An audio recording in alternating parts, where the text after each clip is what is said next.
ஹல்லேலூயா. Right. ஜெயம் கொள்ளுகிறவன், இந்த நாட்களில் ஜெயம் கொள்ளுகிறவனுடைய வாழ்க்கையில் கடந்து வருகிற ஆசீர்வாதங்கள் என்ன என்பதை குறித்து நாம் வேதத்திலிருந்து சில வார்த்தைகளை நாம் கவனிக்க போகிறோம். ரோமர் எழுதின நிருபம் 8வது அதிகாரம் அதனுடைய 37வது வசனத்தை வாசிக்கும் போது, இவை எல்லாவற்றிலேயும் நாம் நம்மில் அன்பு கூறுகிறவராலே முற்றும் ஜெயம் கொள்ளுகிறவராய் இருக்கிறோம். ஹல்லேலூயா.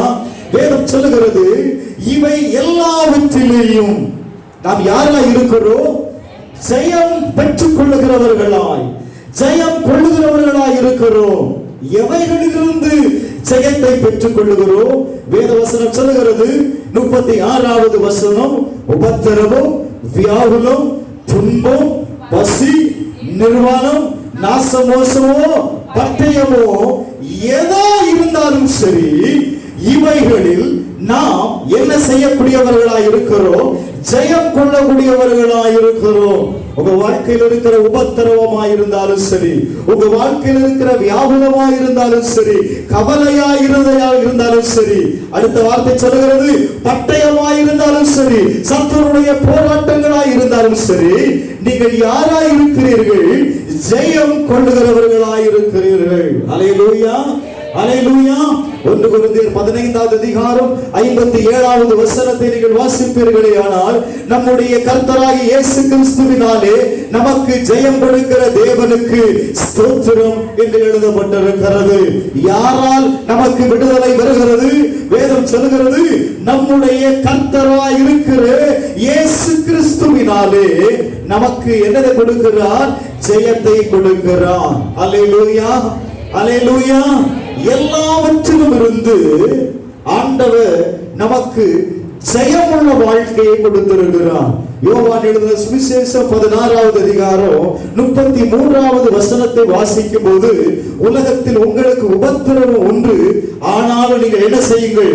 திடன் கொள்ளுங்கள், நான் உலகத்தை ஜெயித்தேன் என்று எழுதப்பட்டிருக்கிறது. நான் உலகத்தை என்ன செய்திருக்கிறேன்? நான் ஜெயித்திருக்கிறேன். மறுபடியும் சொல்றேன், உலகத்தில் உங்களுக்கு என்ன உண்டு? உபத்திரவம் உண்டு. ஆனால் ஆண்டவர் சொல்லுகிறார், நீங்கள் திடன் கொள்ளுங்கள், நான் உலகத்தை நான் என்ன செய்திருக்கிறேன்? நான் ஜெயித்திருக்கிறேன். ஆண்டவர் இந்த உலகத்தில் வந்ததான அவருடைய நாட்களில் உபத்திரவங்கள் கடந்து வந்தது, வியாகுலம் கடந்து வந்தது, துன்பம் கடந்து வந்தது, பசி கடந்து வந்தது, நிர்வாணம் கடந்து வந்தது, நாசமோசங்கள் கடந்து வந்தது, பட்டயம் கடந்து வந்தது. ஆனாலும் அவைகள் எல்லாவற்றிலும் இருந்து அவர் ஜெயம் கொள்ளுகிறவராயிருந்தார். ஒரு ஆமென் சொல்லுங்களேன். அல்லேலூயா. இப்போ ஆண்டவர் சொல்லுகிறார், இந்த உலகத்தை நான் ஜெயித்திருக்கிறேன், இந்த உலகத்தில் உள்ளவைகளை நான் ஜெயித்திருக்கிறேன். இந்த உலகத்தில் உங்களுக்கு வருகிற, உங்களால் மேற்கொள்ள முடியாத எல்லாவற்றையும் நான் என்ன செய்திருக்கிறேன்? நான் ஜெயித்திருக்கிறேன். Glory to God. இந்த வசனத்தை வாசித்து பாருங்களேன். ரோமர் 8வது அதிகாரம் 33வது வசனத்தை வாசிக்கும் போது, வாசிங்க, தேவன் தெரிந்து கொண்டவர்கள் மேல் குற்றம் சாட்டுகிறவர் யார்? தேவனே அவர்களை என்ன செய்கிறார் அப்படின்னா, நீங்கள் தேவனால் தெரிந்து கொள்ளப்பட்டவர்கள். இந்த ஜெயமுள்ள வாழ்க்கையை வாழ்வதற்கு நீங்கள் தேவனால் தெரிந்து கொள்ளப்பட்டவர்கள். அது மாத்திரமல்ல, உங்களை ஆண்டவர் என்ன செய்திருக்கிறார் அப்படின்னா, தகுதியாக்கியிருக்கிறார். நீங்க ஒருவேளை நினைக்கலாம், ஐயோ நான் பாவியான மனுஷன், ஆண்டவர் எனக்கு இரக்கம் செய்வாரா? என்னுடைய உபத்திரவத்தை மாற்றுவாரா? மற்றவர்கள் சொல்லுவாங்கல்ல, இவன் பாவியாச்சு. ஆனா ஆண்டவர் சொல்லுகிறார், நான் உன்னை என்ன செய்திருக்கிறேன்? தேவனே அவர்களை என்னவாக்கியிருக்கிறார்? நீதிமான்களாக்கியிருக்கிறார். நல்ல கவனிங்க.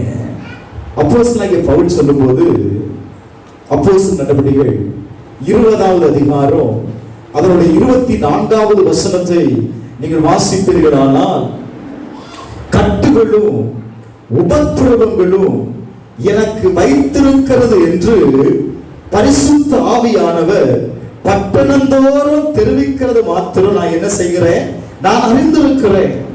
என்ன இருக்கு? நான் போகிற எல்லா இடத்திலையும் கட்டுகளும் உபத்திரவங்களும் எனக்கு வைத்திருக்கிறது, எனக்கு வைக்கப்பட்டிருக்கிறது.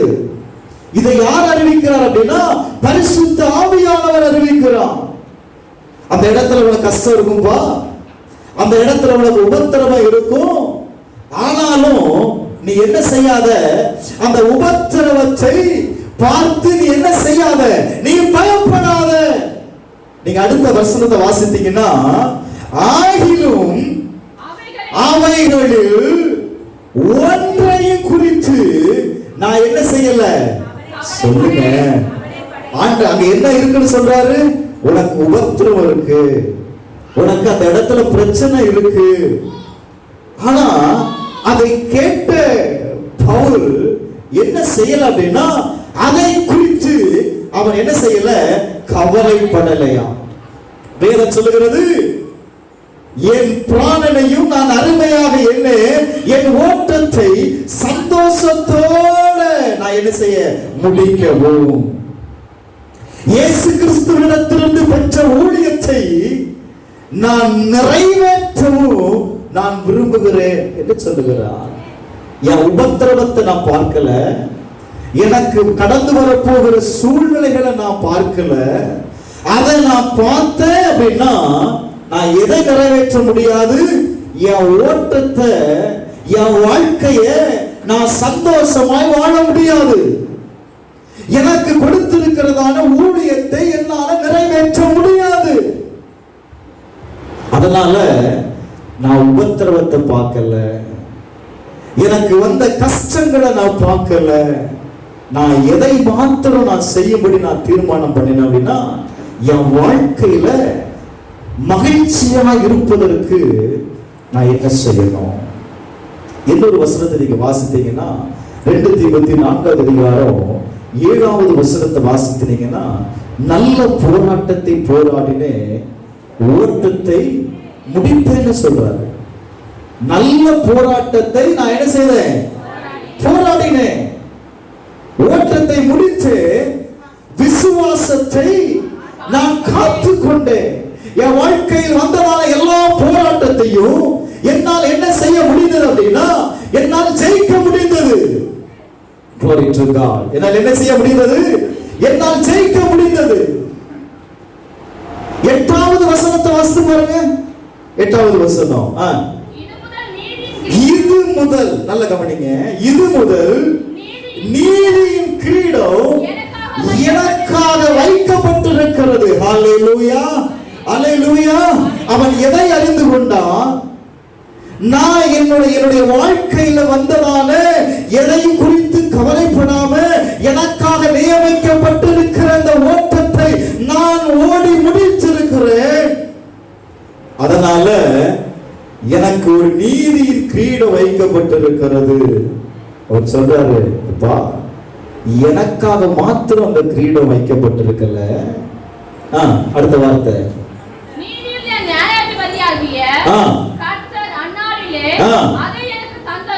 அதை எனக்கு தந்தருளுவார். எனக்கு மாத்திரமல்ல, ஓ glory to God, அவருடைய பிரசன்னமாகுதலை விரும்புகிற யாவருக்கும். ஹல்லேலூயா, ஹல்லேலூயா. யாருக்கு கொடுத்து போறாரா? அவருக்கு மாத்திரமல்ல, அந்த நீதியின் கிரீடத்தை வேதம் சொல்லுகிறது யாவருக்கும் தந்தருளுவார். அப்போ நம்ம வாழ்க்கையில கடந்து வருகிற இந்த உபத்திரவங்கள், இந்த போராட்டங்கள், இந்த வியாகுலங்கள் என்ன செய்கிறது அப்படின்னா, நமக்கு வருகிறதான ஆசீர்வாதங்களை அல்லது தேவனிடத்திலிருந்து வர வேண்டிய நன்மைகளை அது தடை செய்கிறது. அது என்ன செய்கிறது? தடை செய்கிறது. நீங்க யோவானை பொறுத்து பார்க்கும்போது யோவான் சொல்லுகிறார், வெளிப்படுத்தின விசேஷம் 1வது அதிகாரம் 9வது வசனத்துல அவன் சொல்றான், இயேசு கிறிஸ்துவின் நிமித்தம் வருகிற உபத்திரவத்திற்கும் அவருடைய ராஜ்யத்திற்கும் அவருடைய பொறுமைக்கும் யோவானாகிய நான் தேவ வசனத்தின் நிமித்தம் இயேசு கிறிஸ்துவை பற்றிய சாட்சி நிமித்தமும் நான் என்ன செய்தேன்? பத்ம தீவுல இருந்தேன். அந்த இடத்துல அவர் இருக்கும்போது படுகிற வியாகுலத்தை, படுகிற கஷ்டத்தை அவர் நினைக்கல. அத வார்த்தை சொல்லுகிறது, அவருடைய வாழ்க்கையில கடந்து வந்த எந்த காரியத்தையும் அவர் என்ன செய்யல? பொருட்படுத்தல. எந்த உபத்திரவத்தையும் பொருட்படுத்தல. அதை எதன் நிமித்தம் தாங்கி கொண்டார் அப்படின்னா, தேவனுடைய ராஜ்யத்தின் நிமித்தம் அந்த உபத்திரவத்தை, அந்த வியாகுலங்களை அவர் என்ன செய்தார்? பொறுமையாக அவர் என்ன செய்கிறார் அப்படின்னா, எதன் நிமித்தம்? தேவ வசனத்தின் நிமித்தம் அவர் தன்னை காத்துக் கொள்ளுகிறதை பார்க்க முடியும். எனக்கு அன்பானவர்களே, இன்றைக்கு நம்முடைய வாழ்க்கையில் கடந்து வருகிற உபத்திரவங்களாயிருந்தாலும் சரி, போராட்டங்களாய் இருந்தாலும் சரி, வியாகுலங்களாய் இருந்தாலும் சரி, அவைகளை தேவனுடைய வார்த்தையை கொண்டு மட்டுமே என்ன செய்ய முடியும் அப்படின்னா மேற்கொள்ள முடியும். இதை நீங்க அறிந்து கொள்ளணும். தேவனுடைய வசனம் உங்களுக்குள்ள இருக்கும் பொழுது, இந்த யோவான் சொல்லும் பொழுது தேவனுடைய செய்தியை 7 சபைகளுக்கு அவன் சொல்லுகிறான். அவன் எந்த அளவுக்கு அவன் தேவ சமூகத்தில் பொறுமையா இருந்தானோ, அடுத்த வசனத்துல நீங்க வாசிப்பீங்கன்னா, அவன் ஆவிக்குள்ளானான் என்று எழுதப்பட்டிருக்கிறது. இப்போ ஆவியானவர் அவனோடு கூட என்ன செய்கிறதை பார்க்க முடியும்? பேசுகிறதை நீங்கள் பார்க்க முடியும். நல்லா கவனிங்க.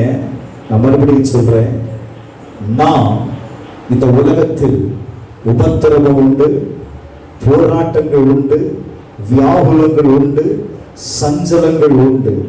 ஆனா அவைகள் எல்லாவற்றையும் நம்மளால என்ன செய்ய முடியும் அப்படின்னா ஜெயம் கொள்ள முடியும். வேதம் சொல்லுகிறது, நீங்கள் ஜெயமுள்ள வாழ்க்கையை வாழும்படிக்கு நீங்களும் நானும் தேவனால் தெரிந்து கொள்ளப்பட்டு அந்த வாழ்க்கையை வாழ்வதற்காக கர்த்தர் நம்மை தகுதி கொடுத்திருக்கிறார். ஒரு ஆமென் சொல்லுங்களேன்.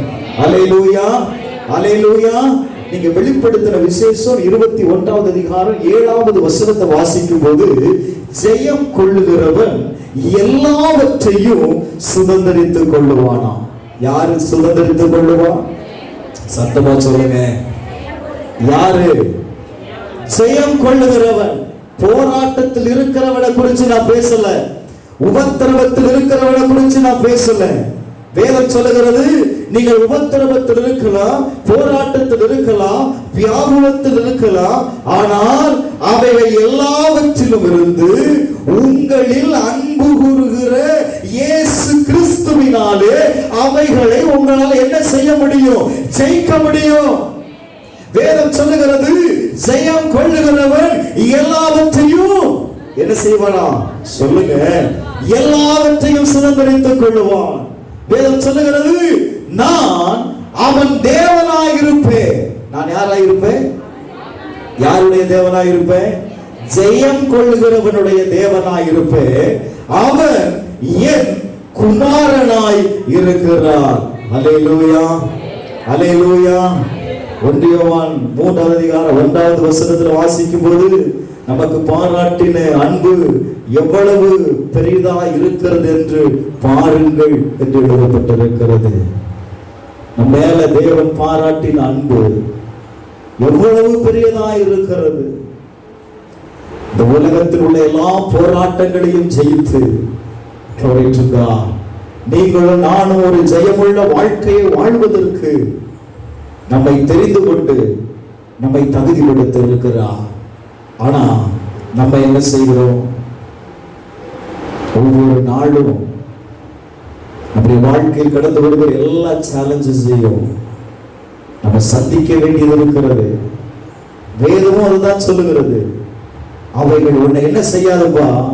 உன்னை மேற்கொள்ளாது. நீங்க வேதாகமத்தை தெளிவா நீங்க வாசிக்கும் போது இந்த செய்தி 7 சபைகளுக்கு சொல்லப்பட்ட செய்தி, சபையில் இருக்கிறவனுக்கு சொல்லப்பட்ட செய்தி. சபையில் இருக்கிறவர்கள் தான் யாரு அப்படின்னா ஜெயம் கொள்ளுகிறவர்கள். இந்த ஜெயம் கொள்ளுகிறவன் பெறப்போகிற ஆசீர்வாதங்கள் என்ன அப்படின்னு நீங்க பார்த்தீங்க அப்படின்னா, வேதத்துல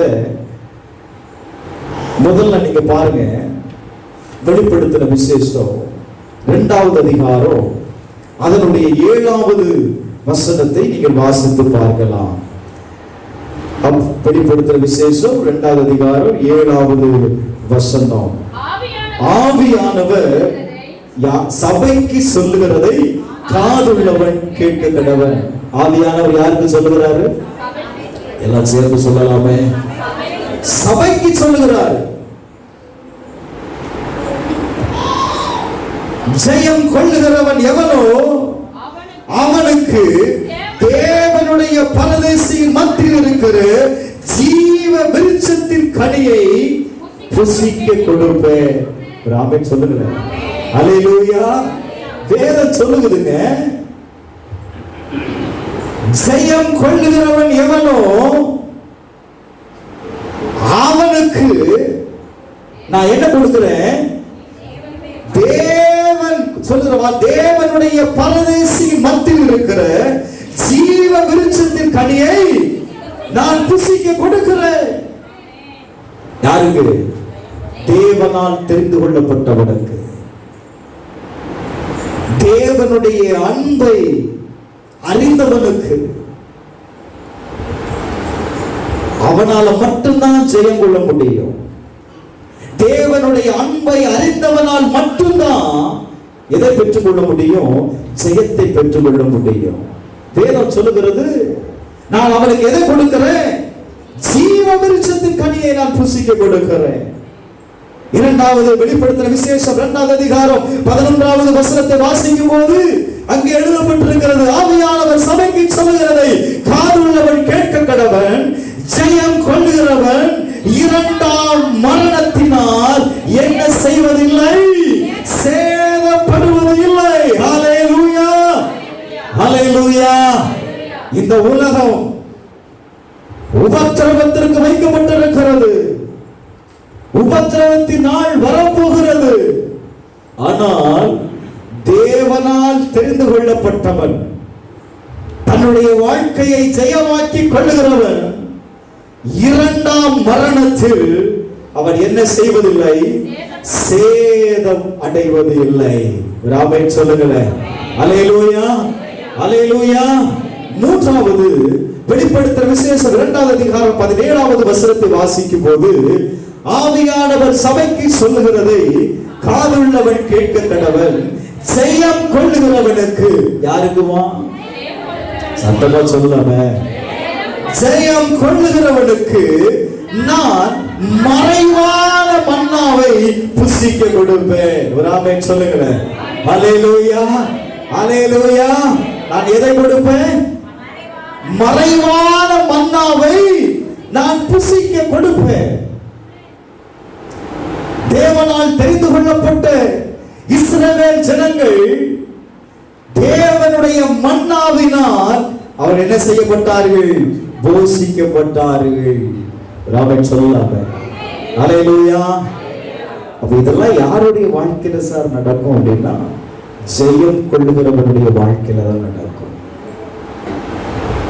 நீங்க உங்க சூழ்நிலைகளையே பார்த்துட்டு, உங்க உபத்திரவத்தையே நீங்க பார்த்துட்டு இருந்தீங்கன்னா ஒரு நாள் என்ன செய்ய முடியாது?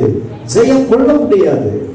அப்ப நீங்க ஜெயம் கொள்ளணும் அப்படின்னா, முதலே சொன்னேன், தம்மிடத்தில் அன்பு கூறுகிற தேவனால உங்களால என்ன செய்ய முடியும்?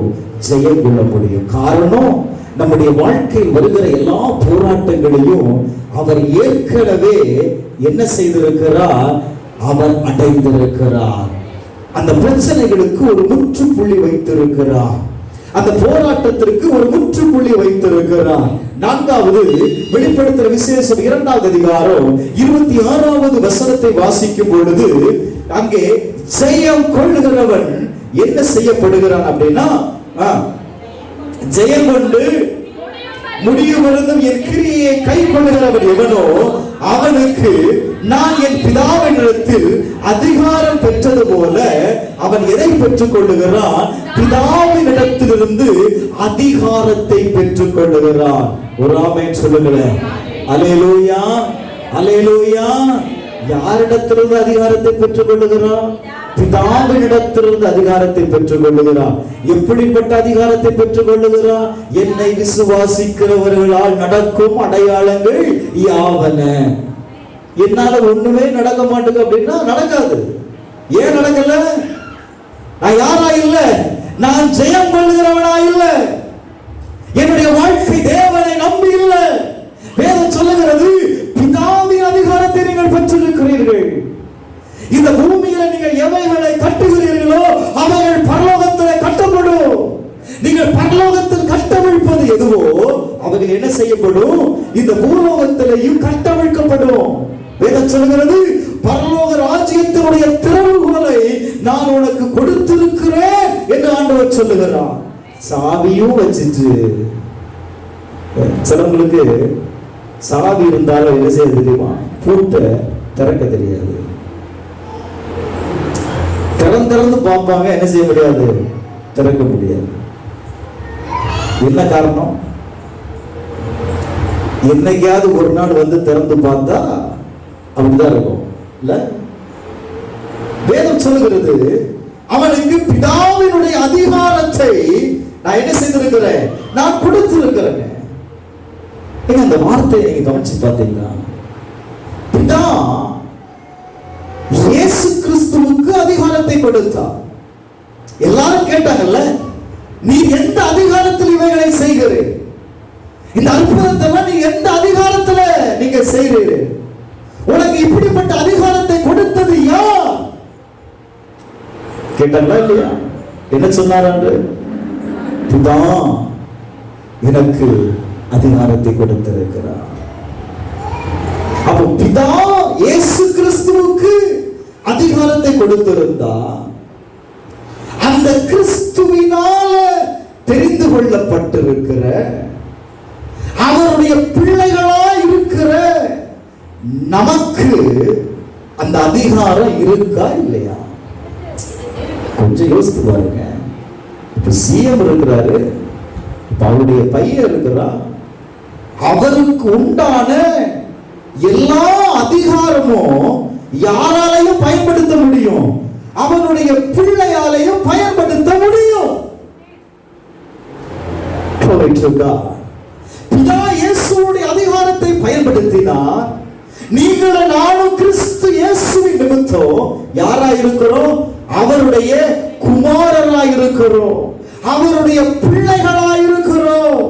அவருடைய பிள்ளைகளாய் இருக்கும்படி அவர் உங்களுக்காகவோ எனக்காகவோ அவர் என்ன செய்தார்? தன்னுடைய ஜீவனை கொடுத்து நம்மிடத்தில் அன்பு செலுத்திருக்கிறார். அதனாலதான் அந்த வசனம் சொல்லுகிறது, நமக்கு பாராட்டின அன்பு எவ்வளவு பெரியது. உலகத்தில் இருக்கிற யாராலும் கொடுக்க முடியாத ஒரு அன்பை யார் வெளிப்படுத்துறது அப்படின்னா இயேசு வெளிப்படுத்தினார். ஐந்தாவது வெளிப்படுத்துற விசேஷம் 3வது அதிகாரம் 5வது வசனத்துல வாசிக்கும் பொழுது அங்கே எழுதப்பட்டிருக்கிறது, ஜெயம் கொள்ளுகிறவன் எவனோ யாருக்கு தரிக்கப்படும்? சொல்லுங்க. ஜெயம் கொள்ளுகிறவன் எவனோ அவனுக்கு என்ன செய்யப்படும்? வெண்வஸ்திரம் தரிக்கப்படும். ஜீவ புஸ்தகத்திலிருந்து அவருடைய நாமத்தை நான் என்ன செய்ய மாட்டேன்? என் பிதாவுக்கு முன்பாகவும் அவருடைய தூதருக்கு முன்பாகவும் அவருடைய நாமத்தை நான் அறிக்கை பண்ணுவேன். ராமன் சொல்லுங்களேன். யாருக்கு? ஜெயம் கொள்ளுகிறவனுக்கு. இந்த உலகத்துல ஜெயம் கொண்ட வாழ்க்கையை வாழ்கிறவனுக்கு தான் வேதம் சொல்லுகிறது என்ன செய்யப்படுமா? வெண்வஸ்திரம் தரிக்கப்படும். அடுத்த வார்த்தை சொல்லுகிறது, அவர் என்ன செய்கிறார்? பிதாவுக்கு முன்பாகவும் தேவ தூதர்களுக்கு முன்பாகவும் உங்களுடைய நாமத்தை அவர் என்ன செய்வாரா? அறிக்கை செய்வார். எதை அறிக்கை செய்வார் அப்படின்னா, நீங்க இந்த பூமியில வாழ்ந்த நாட்களில் நீங்க என்ன செய்தீர்களோ, நீங்க எதெல்லாம் தேவனுக்காக நீங்க செய்தீங்களோ, என் பிள்ளை வரான். அவன் செய்த காரியங்கள் என்ன தெரியுமா? அவன் எனக்காக பட்ட பாடுகள் என்ன தெரியுமா? அவன் அவன் எவ்வளவு வேதனையை சகிச்சான் தெரியுமா?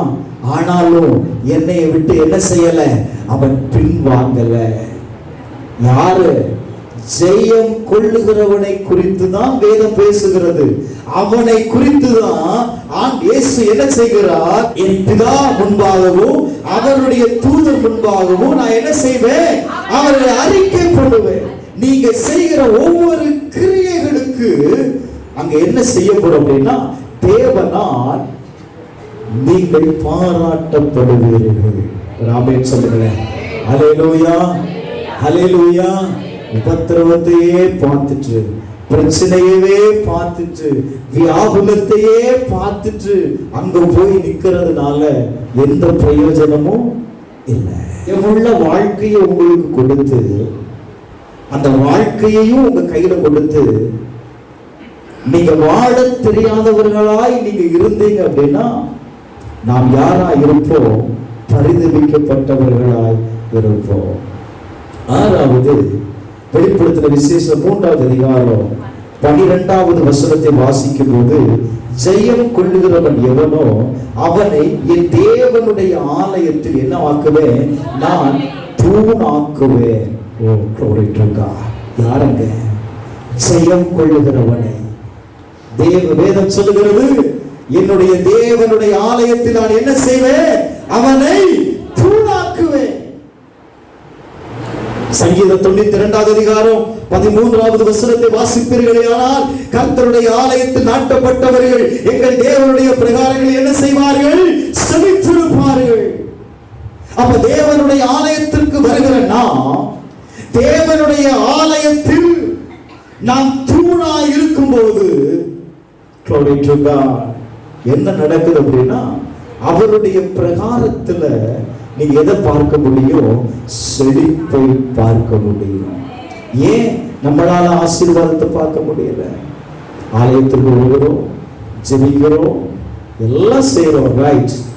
ஏன் எதனால ஆசீர்வாதத்தை பெற்றுக்கொள்ள முடியல அப்படின்னா, நம்ம வந்து உட்கார்ந்தாலே நமக்கு முன்பாக என்னதான் வருது? நம்ம பிரச்சனை தான் வருது. அதை குறிச்சுதான் நம்ம தியானம் பண்ணிட்டு இருக்கோமே தவிர, தேவனுடைய வசனத்திற்கு நம்ம அர்ப்பணிக்கிறது இல்லை. வேதம் சொல்லுகிறது, யோவான், அப்போஸ்தலனாகிய யோவான் என்ன செய்தான்? தேவனுடைய வசனத்தின் நிமித்தம் அவனுடைய வாழ்க்கையில் கடந்து வந்த எல்லா உபத்திரவங்களையும் அவன் சகித்தான். அப்ப பொறுமையா இருக்கும் பொழுது நீங்கள் எதை பெற்றுக் கொள்ளுகிறீர்கள்? ஆசீர்வாதத்தை பெற்றுக் கொள்ளுகிறீர்கள். அப்ப நீங்க முதல்ல நீங்க என்ன செய்யணும் அப்படின்னா, உங்களுடைய உபத்திரவமா இருந்தாலும் சரி, போராட்டமா இருந்தாலும் சரி, வியாகுலமா இருந்தாலும் சரி, நீங்க பவுல் சொல்றாரு, இதெல்லாம் இருக்குன்னு எனக்கு தெரிஞ்சும் நான் என்ன செய்யல? நான் கவலைப்படல. காரணம், என்னை அழைத்தவர் ஒருவர் இருக்கிறார். அவர் சொல்ற வார்த்தை என்ன தெரியுமா? என்னை அழைத்த அழைப்பிற்காக அவர் எதற்காக நான் பிடிக்கப்பட்டேனோ அதற்காக நான் என்ன செய்கிறேன்? ஓடுகிறேன். போராட்டத்தை பார்க்கல. எப்படி சொல்லிட்டா, ஓட்ட பந்தயத்துல ஓடுகிறவன் எதை நினைச்சு ஓடுவான் தெரியுமா? எப்படியாயிலும் அந்த பரிசை பெற்றுக்கொள்ளணும். எவ்வளவுதான் பிரச்சனை வந்தாலும் சரி, எவ்வளவு தடைகள் வந்தாலும் சரி, அவைகள் எல்லாம் அவன் என்ன செய்ய மாட்டான்னா, ஐயோ நாய் குறுக்க வந்துருச்சு, வண்டி குறுக்க வந்துருச்சு, அதெல்லாம் பார்க்க மாட்டான். அவனுடைய மைண்ட்ல என்ன இருக்கு தெரியுமா? நான் வின்னர் ஆகணும், நான் அந்த பரிசை பெற்றுக்கொள்ளணும் அப்படின்னு சொல்லி அத மைண்ட்ல வச்சு ஓடுனா பாருங்க, அவனால தாங்க வின் பண்ண முடியும். உங்க வாழ்க்கையில வருகிற எல்லா தடைகளையும் நீங்க தாண்டக்கூடியவர்களாக இருக்கணும். உங்களால மேற்கொள்ளக்கூடியவர்களாக நீங்க இருக்கணும். பிரைஸ் எல்லாம். 7வது 3வது அதிகாரம் 21வது வசனத்தை வாசிக்கும் பொழுது, ஜெயம் கொண்டு என் பிதாவுடைய சிங்காசனத்துல அவரோடு கூட உட்கார்ந்தது போல ஜெயம் கொள்ளுகிறவன் எவனோ அவனும் என்னுடைய சிங்காசனத்தில் என்னோடு கூட உட்காரும்படி அருள் செய்வேன். ராமன் சொல்லுங்களேன், யாருங்க? ஜெயம் கொள்ளுகிறவனை. ராமன் சொல்லுங்களேன், ஜெயம் கொள்ளுகிறவன் யாரோடு உட்கார்ந்து இருக்கிறான்? தேவனோடு உட்கார்ந்து கொண்டிருக்கிறான். ஆண்டவர் சொல்லுகிறார், நான் உனக்குள் வாசம் பண்ணும் பொழுது யாரும் வந்துருவார் அப்படின்னா என் பிதாவும் வந்துருவார். என் பிதாவும் என்ன செய்திருவாரு? உங்களுக்குள் வாசம் பண்ணிருவாரு. வேதம் சொல்லுகிறது, சிங்காசனத்துல நீங்க என்னோடு கூட என்ன செய்கிறீங்க? உட்காரும்படி செய்கிறார். யாருடைய வாழ்க்கையில நடக்கும் அப்படின்னா, ஜெயம் கொள்ளுகிறவருடைய வாழ்க்கையில உயர்வு கட்டாயம் வருங்க. உயர்வு கட்டாயம் வரும். எப்படி தெரியுமா? யாரோடு கூட நீ உட்கார்ந்து இருக்கிற? இயேசுவோடு கூட உட்கார்ந்து இருக்கிற. நீ இயேசுவோடு கூட உன்னுடைய வாழ்க்கை இருக்கும் பொழுது உங்களுடைய வாழ்க்கையில என்ன உண்டாகும் தெரியுமா? உயர்வு உண்டாகும். ராமன் சொல்லுங்களேன், அல்லேலூயா, அல்லேலூயா. 8வது வெளிப்படுத்தின விசேஷம் 15வது அதிகாரம் 2வது வசனத்தை வாசிக்கும் போது, ஜெயம் கொண்டவர்கள் தேவ சுரமண்டங்களை பிடித்துக் கொண்டு அந்த கண்ணாடி கடலருகே நிற்க கண்டேன் என்று எழுதப்பட்டிருக்கிறது. ஒரு முக்கியமான வசனம். வேதம் சொல்லுகிறது, வானத்திலிருந்து பெரிதும் ஆச்சரியமான வேறொரு அடையாளமாகிய கடைசியான 7 வாதைகளுடைய 7 தூதரை கண்டே. அவைகளால் தேவனுடைய கோபம் என்ன செய்யப்பட்டிருக்கிறது? மூடி இருக்கிறது. தேவனுடைய கோபம் இப்ப என்ன செய்யப்படுகிறது அப்படின்னா, பூமியில இறங்க போகிறது. இது கடைசியா நடக்கிற சம்பவம். வேதம் சொல்லுகிறது, 7 விதமான வாதைகள் அந்த பூமியில கடைசி நாட்கள்ல நடக்குமா. ஆனா வார்த்தை நல்ல கவனிங்க.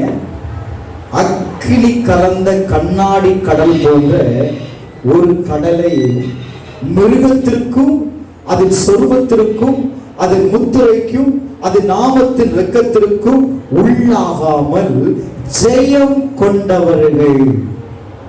யாருப்பா? ஜெயம் கொண்டவர்கள். 666 முத்திரைய தரிக்காம தேவனுக்காக வைராக்கியமாக இருக்கிறவர்கள், அவர்கள்தான் ஜெயம் கொண்டவர்கள்.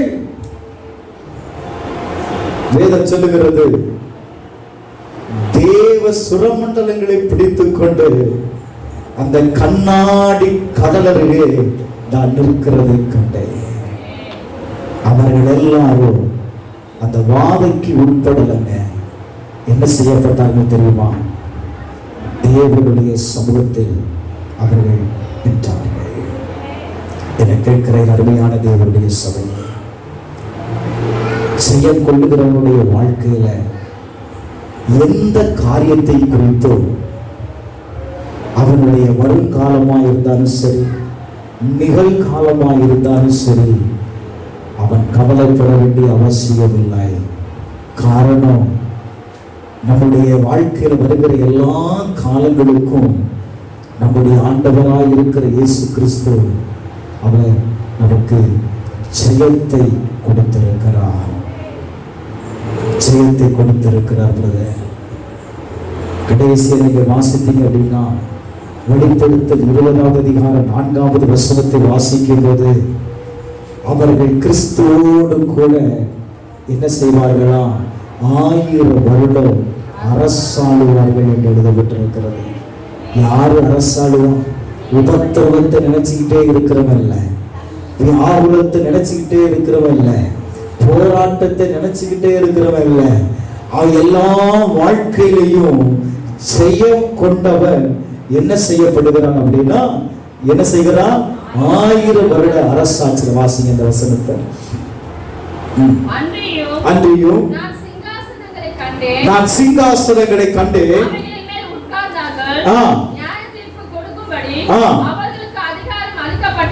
அளிக்கப்பட்டது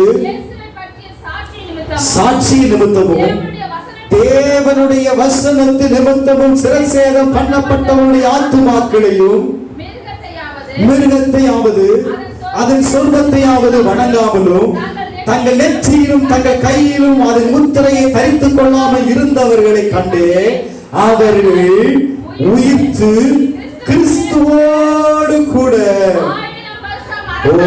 glory to God, அவர்கள் என்ன செய்தார்கள்?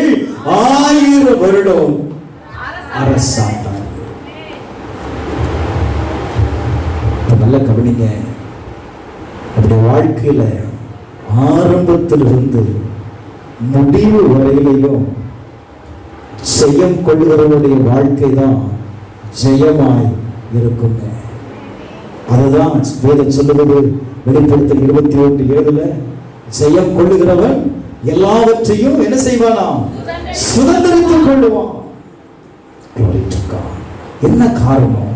நீங்க அந்த 21வது அதிகாரம் 3வது வசனத்தை வாசித்து பாருங்க. மேலும் ஒரு பெரும் சத்தத்தை கேட்டு, இதோ மனுஷனிடத்திலே தேவனுடைய வாசஸ்தலம் இருக்கிறது. மனுஷனிடத்துல என்ன இருக்கிறது? சொல்லுங்க. தேவனுடைய வாசஸ்தலம் இருக்கிறது. இப்ப உங்களுக்குள்ள தேவனுடைய வாசஸ்தலம் இருக்கிறது. வேதம் சொல்லுகிறது, அவர்களிடத்திலே அவர் என்ன செய்வார்? வாசமாயிருப்பார். அவர்களும் அவருடைய ஜனங்களாய் இருப்பார்கள். தேவன் தாமே அவர்களோடு கூட இருந்து அவர்களுடைய தேவனாயிருப்பார். ராபேன் சொல்லுங்களேன். அல்லேலூயா. இப்ப தேவனுடைய வாசஸ்தலம் எங்க இருக்கு? உங்களுக்குள்ள இருக்கு. இப்ப தேவன் உங்களுக்குள்ள வாசம் பண்ணணும். இப்ப தேவன் வாசம் பண்ணாததுனாலதான் உங்களால தேவனை அறிந்து கொள்ள முடியவில்லை. இப்ப உங்களுக்குள்ள தேவன் இருக்கிறார் அப்படிங்கிறத நீங்க எதை வைத்து அறிந்து கொள்ள முடியும்? உங்க வாழ்க்கையில நீங்க ஜெயத்தை பார்க்கும் பொழுது ஆண்டவர் இந்த அற்புதத்தை செய்தார் என்று உங்களால என்ன செய்ய முடியும்? உணர முடியும். இப்ப அந்த அற்புதம் நடக்கல அப்படின்னா யார் இல்ல? தேவன் இல்ல. வேதம் ரொம்ப தெளிவா சொல்லுதுங்க. வாசித்து பாருங்க அந்த வசனத்தை. இதோ மனுஷர்களிடத்திலே தேவனுடைய வாசஸ்தலம் இருக்கிறது. தேவன் உங்களையும் என்னையும் அவருடைய பிள்ளையாய் அவருடைய குமாரனாய் தெரிந்து கொண்டதனுடைய பிரதான நோக்கமே என்ன சார்? உங்களிடத்துல வாசமாய் இருக்கணும். அவர் நம்முடைய தேவனாய் இருக்கணும். நீங்கள் அவருடைய பிள்ளையாய் இருக்க வேண்டும். ஆனா இன்றைக்கு தேவன் நமக்குள் வாசம் செய்வதற்கு நம்ம இடம் கொடுக்கிறோமா? நீங்க 2 கொரிந்தியர் 6வது அதிகாரம் 16வது வசனத்துல வாசிக்கும் போது, நீங்களே தேவனுடைய ஆலயமாய் இருக்கிறீர்கள். நீங்களும் நானும் தேவன் வாசம் பண்ணக்கூடிய ஆலயம். ஒருவன் தேவனுடைய ஆலயத்தை கெடுத்தால் நான் என்ன செய்வேன்? அவனை கெடுப்பேன். அப்புறம் என்ன? உங்க வாழ்க்கையை கடவுள் கெடுத்து போடல. ஆண்டவர் உங்களுக்கு உபத்திரவத்தை கொடுக்கல. எதனால சோதனை வருகிறது? வேதம் ரொம்ப தெளிவா சொல்லுகிறது. ஆனாலும் பாருங்க, அந்த சோதனையெல்லாம் ஜெயிக்கக்கூடிய பலன வழிகளை ஆண்டவர் உண்டாக்குகிறார். திட்டமே இஸ்ரவேல் ஜனங்கள் 430 ஆண்டு காலம் அடிமைத்தனத்திலிருந்து முறையிட்ட பொழுது கர்த்தர் அவர்களை விடுதலை ஆக்கி அந்த உபத்திரவத்திலிருந்து, அந்த வியாகுலத்திலிருந்து, அந்த கஷ்டத்திலிருந்து, எல்லாவற்றிலிருந்து விடுதலையாக்கி கொண்டு வந்தார்ல. எதற்காக கொண்டு வந்தார்? நான் அவர்களுடைய தேவனாய் இருக்கணும், அவர்கள் என் ஜனமாய் இருக்கணும். என உங்களையும் என்னையும் ஆண்டவர் தெரிந்து கொண்டதுடைய பிரதான நோக்கமே, நீங்க யாராய் இருக்கணும்? தேவனுடைய குமாரனாய் இருக்கணும். நீங்க ஜெயமுள்ள வாழ்க்கையை நீங்க வாழணும். அதுக்காக தாங்க சபை, அதுக்காக தான் பிரசங்கம், அதுக்காக தான் வேத வசனம். வாழ்நாள் முழுவதும் போராட்டத்தையே பார்த்துட்டு, வாழ்நாள் முழுவதும் நீங்க கஷ்டத்தையே நீங்க பார்த்து அனுபவிச்சுட்டு இருந்தீங்கன்னா எப்ப நீங்க தேவனை அறிந்து கொள்வீங்க? கடைசியா சொல்ற வார்த்தை என்ன? இந்த ஆண்டவர் எனக்கு எந்த உதவியுமே செய்ய மாட்டேங்கிறார். நான் சர்ச்சைக்கு போய் எனக்கு எந்த மாற்றமும் வரல. மாற்றம் தானா வராது, நான் இடம் கொடுக்கணும். மாற்றத்திற்கு நான் என்ன செய்யணும்? நான் இடம் கொடுக்கணும். வேதம் ரொம்ப அழகா சொல்லுது. மத்தேயு சுவிசேஷம் 25வது அதிகாரம் 34வது வசனத்தை வாசிக்கும் போது, உலகம் உண்டானது முதல் உங்களுக்காக ஆயத்தம் பண்ணப்பட்டிருக்கிற ராஜ்யத்தை நீங்கள் என்ன செய்வீர்கள்? சுதந்திரித்துக் கொள்வீர்கள். யாரால சுதந்திரித்துக் கொள்வீர்கள்? ஜெயம் கொள்ளுகிறவனால.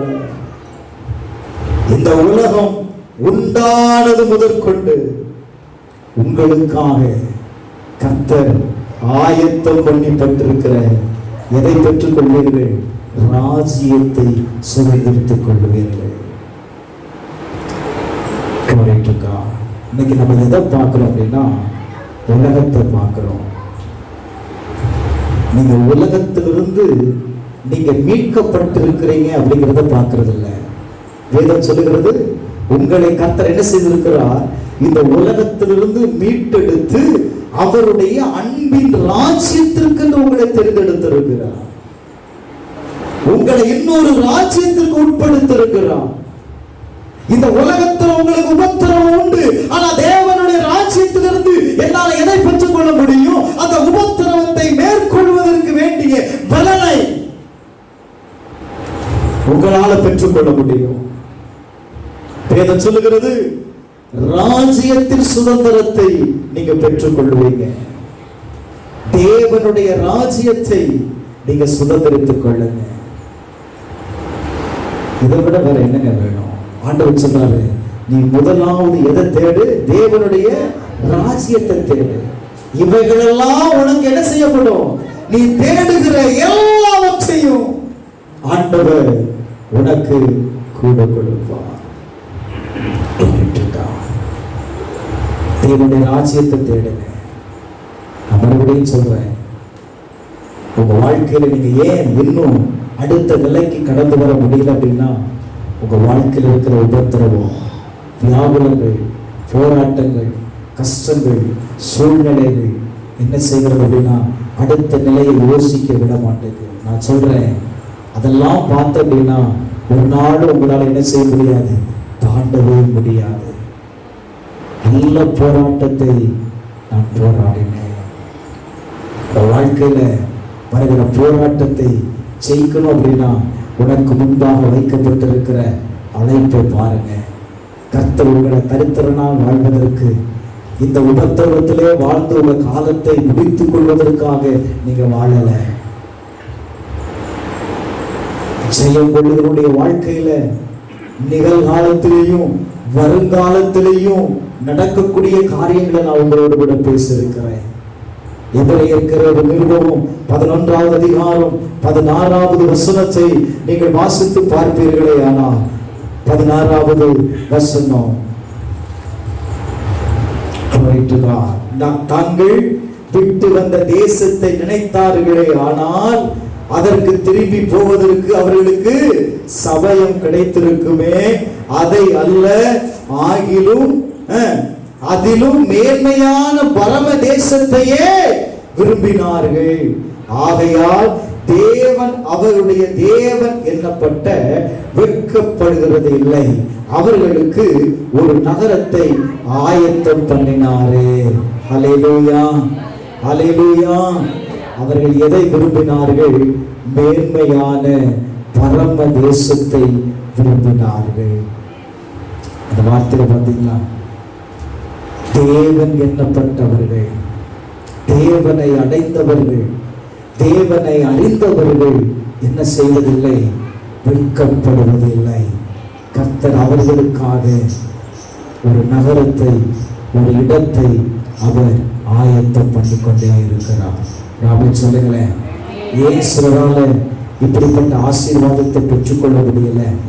ஏன் சிலரால இப்படிப்பட்ட விடுதலையை பெற்றுக்கொள்ள முடியல அப்படின்னா, 11வது அதிகாரம் 35வது வசனத்தில் வாசிக்கும் போது, வேறு சிலர் மேன்மையான உயிர்த்தெழுதலை அடையும்படிக்கு விடுதலையை பெற சம்மதியாமல் என்ன செய்தார்கள்?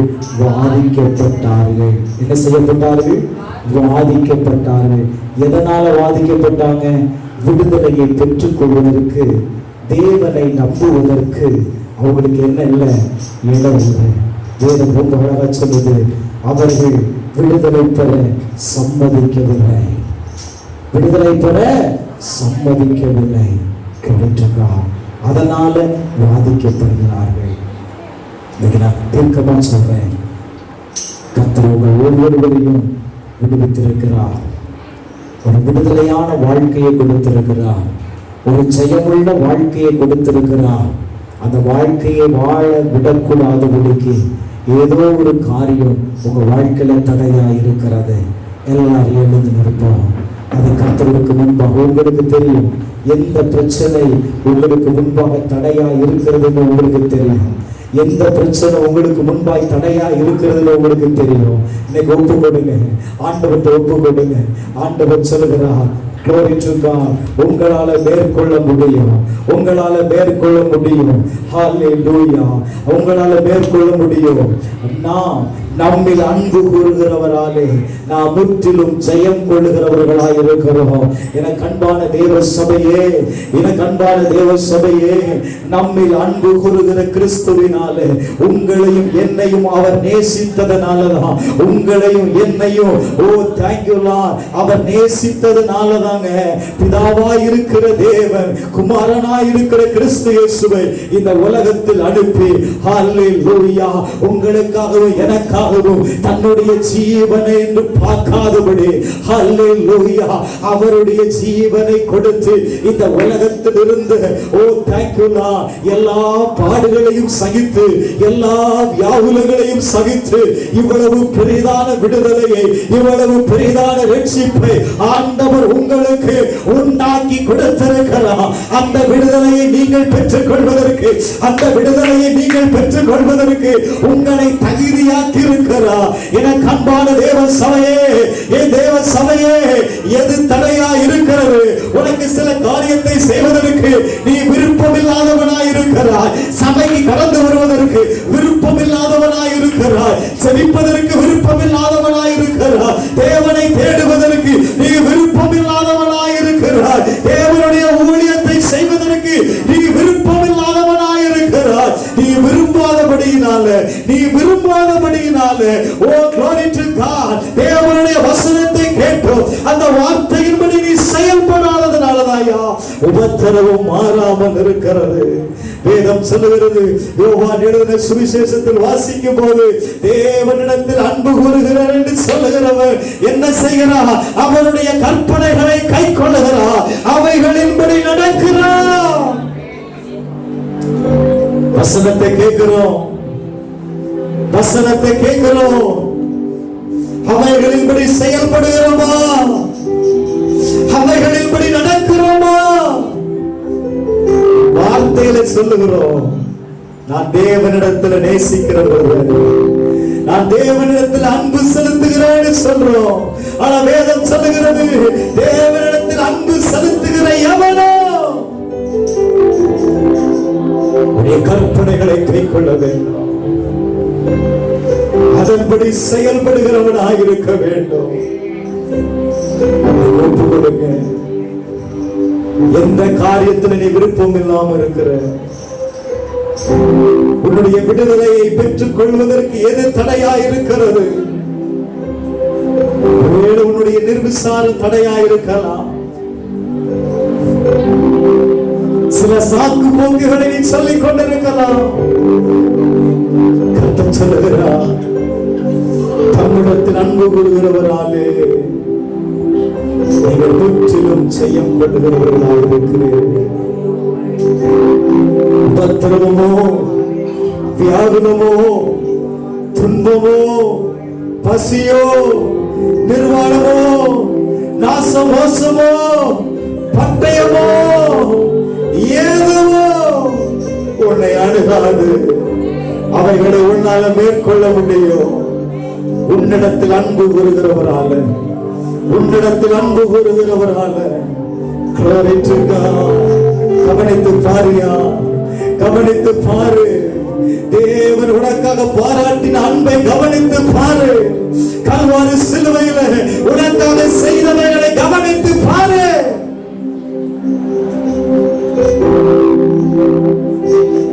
உன்னுடைய பாடுகளை ஏற்றுக்கொண்டாரே, உன்னுடைய துக்கங்களை சுமந்து கொண்டாரே.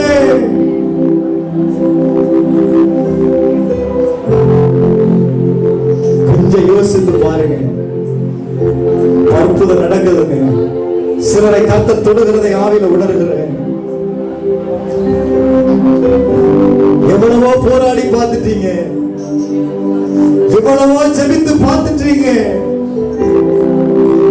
உங்களால் இந்த பிரச்சனையில் இருந்து மேற்கொள்ள முடியாத நிலையில இருக்கிறீங்கள.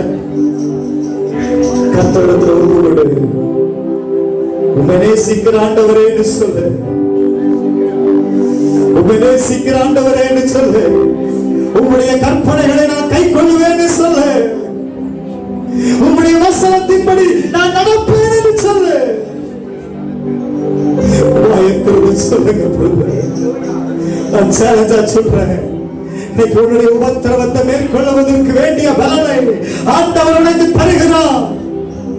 உங்க சூழ்நிலையை பார்க்காதங்க, உங்க உபத்திரவத்தை பார்க்காதங்க, உங்க வியாபாரத்தை பார்க்காதங்க, உங்க கஷ்டத்தை பார்க்காதங்க, உங்க கடனை பார்க்காதங்க. கர்த்தர் உங்களுக்காக ஜெயத்தை கொடுத்திருக்கிறார்ல, அதை மட்டும் நீங்க போக்கஸ் பண்ணுங்க.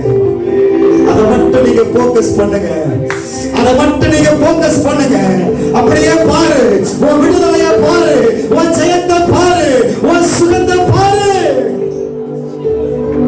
நீ முற்றிலும் ஜெயம் கொள்ளுகிறவர். இயேசு உன்னோடு கூட இருக்கிறார். இயேசு உன்னோடு கூட இருக்கிறார். அவர் சொல்லுகிறார், நான் உனக்கு அதிகாரத்தை கொடுத்திருக்கிறேன் அல்லவா, நான் உனக்கு அதிகாரத்தை கொடுத்திருக்கிறேன் அல்லவா. சீசர்களுக்கு அதிகாரத்தை கொடுத்தார். சீசர்கள் அந்த அதிகாரத்தை பயன்படுத்தின பொழுது அவர்கள் சொல்லுகிறாங்க, ஆண்டவரே அற்புதம் நடக்குது, பிசாசுகள் கீழ்ப்படுகிறது. ஓ, உம்முடைய வார்த்தையை சொல்லும் பொழுது அற்புதம் நடக்கிறது. இன்னைக்கு நீ இயேசுன்னு சொல்லும் பொழுது அற்புதம் நடக்கும் பொழுது, இயேசுன்னு கூப்பிடும் பொழுது, இயேசுன்னு கூப்பிடும் பொழுது ஒரு விடுதலை உண்டாகிறது. பரிசு பெற்றுக்கோ, பெற்றுக்கோ விடுதலை, பெற்றுக்கோ விடுதலை. யாவில நான் உணர்கிறேன், கர்த்தர் உங்களை செய்யாளியாய் மாற்றுகிறார். சில சூழ்நிலைகள் ஊழியத்தை செய்ய முடியாதபடி உனக்கு தடையை கொண்டு வருகிறது. சபைக்கு கடந்து வரக்கூடாதபடி தடையை கொண்டு வருகிறது. தடைகளை உடைத்தடி சகோதரா, தடையை உடைத்து எழும்பு, தடைகளை உடைத்து எழும்பு. நீ சாக்கு போக்குகளை சொல்லிட்டு இருக்கிற, என்னால ஜெபிக்க முடியல, என்னால ஜெபிக்க முடியல, என்னால பாட முடியல. கர்த்தர் சொல்லுகிறார், தடைகளை உடைக்கிறவர் கூட இருக்கிறார். சூழ்நிலைகளை மாற்றுகிறவர் உன்னோடு கூட இருக்கிறார். எத்தனை பேர் விசுவாசிக்கிறீங்க? எத்தனை பேர் விசுவாசிக்கிறீங்க? கரங்களை தட்டி கர்த்தரை மகிமைப்படுத்தலாம். விமானா யாந்தர மஷகே, விகதனமா யாந்தல் பலாசகே, விகதனனா யாந்தரமா, விகதனா ஹல்பனாதன போதினமி யாந்தரா. கர்த்தருடைய வல்லமை இறங்குகிறது. ஆண்டவரே, இனி எந்த உபத்திரவமோ, எந்த போராட்டமோ, எந்த பிரச்சனைகளையோ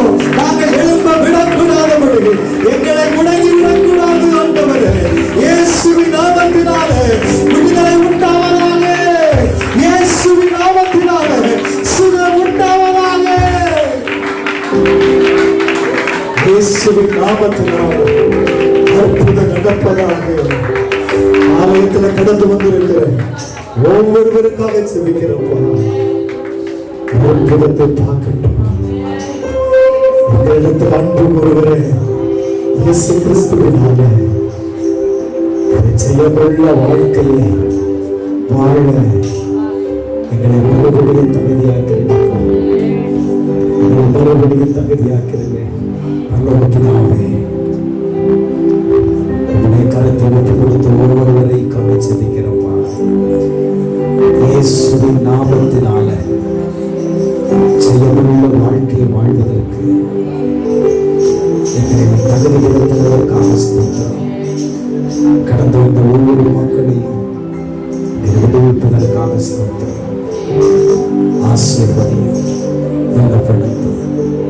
இயேசுவின் நாமத்தில் ஜெபிக்கிறேன்.